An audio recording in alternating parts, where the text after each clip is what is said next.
Now, welcome back, ladies and gentlemen, to my political episode, and thank you so much for watching.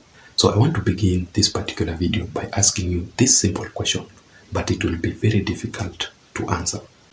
What is wrong with the Wiper Party leader, Honorable Stephen Kalonzo Musyoka? What is wrong with him? Because Kalonzo Musyoka made this statement recently on a broad daylight, recognizing William Ruto as the president of Kenya and the head of state. Let me just read for you. It says that the opposition recognizes President William Ruto's election and inauguration as head of state, following his support for the bipartisan talks to resolve the 2022 election crisis. We congratulate the president for putting his foot down and supporting the continuation of the talks. Because of his stand, we recognize him and we all wait for the next time, because who knows, God's plan may be with us next. So after Kalonzo Musyoka realized that this statement did not sit well with Azimio supporters were angered and very much disappointed because Kalonzo is making such statements, yet the IEBC servers have not yet been observed to officially say that Raila Odinga lost the previous election to President William Ruto. So after Kalonzo Musyoka realizing this, he decided to respond back. And this is what he posted on his Twitter account. Let me just show you. Kalonzo is saying, I have noticed that a section of the media has in the last few hours misquoted my recent statement on the state affairs in our country, particularly on the legitimacy of the current regime.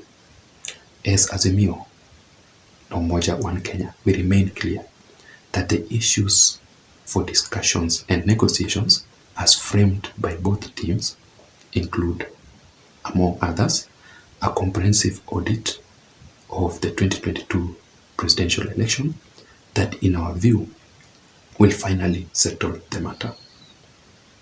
So far, there has been goodwill from both sides, and we congratulate our teams for this.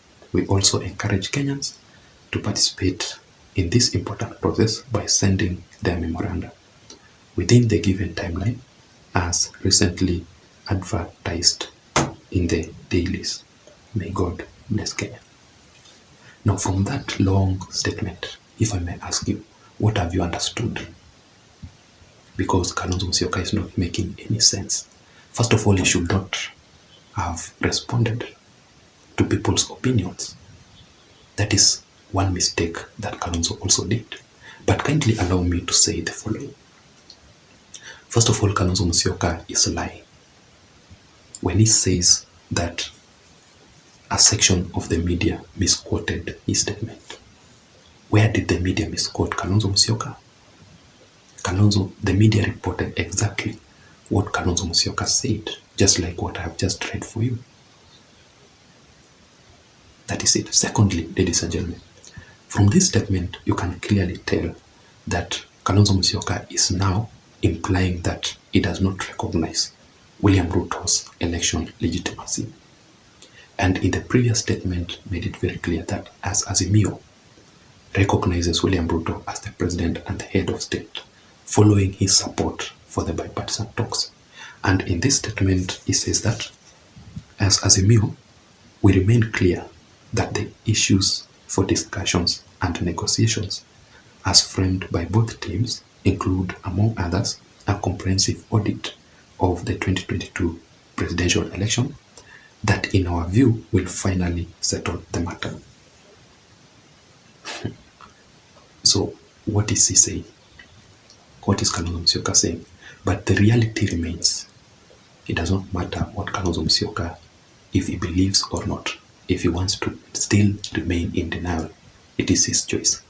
But William Ruto is the president of the Republic of Kenya. That cannot change. But until next 5 years, Kenyans will go into the election and elect the president of their choice. But currently, Azimio must accept. They must accept. There is no other choice. Ruto is the president and there is nothing they can do about it. And thirdly, kindly allow me to say this also. Kalonzo Musyoka should learn from William Ruto and Raila Odinga how they make their remarks and standing firm on what they have said. Because I remember very well, like recently, William Ruto said something that sparked several reactions from different people here in Kenya. When he said that mambo ni matatu, is either you leave Kenya or you go to jail or you go to heaven. Now, majority of, especially the media, say that William Ruto is threatening the foreign investors in the country. But William Ruto stood firm. He did not respond to other people's opinion and say, no, I did not say this. No. William Ruto stood firm with his remarks. And he said it very clear that he is not threatening anyone. That is the reality. I remember previously during the campaign period, Raila Odinga also made a statement that sparked several reactions when he said that if he becomes the president, people will start receiving 6,000 monthly. But from the economic situation, you will clearly tell that Raila Odinga is lying, that it is not possible. But Raila Odinga tried to prove to the people, he stood firm with this word. And he tried to prove to the people that it is possible for people to earn 6,000 on a monthly basis. And actually, people bought that narrative. He stood firm with it. He did not say another position. And coming back to William Ruto's recent statement, in fact, thank you so much, Imam Udhoni, if you're watching this. She actually sent me that William Ruto actually quoted his words from the Bible. I think Ezra chapter 7 verse, I don't know what, let me just show you on the screen. But that is the situation that is really happening. And finally, I strongly believe that it is not yet too late for Kalonzo Musyoka. He can still make it to the presidency. But his reactions are denying him a chance.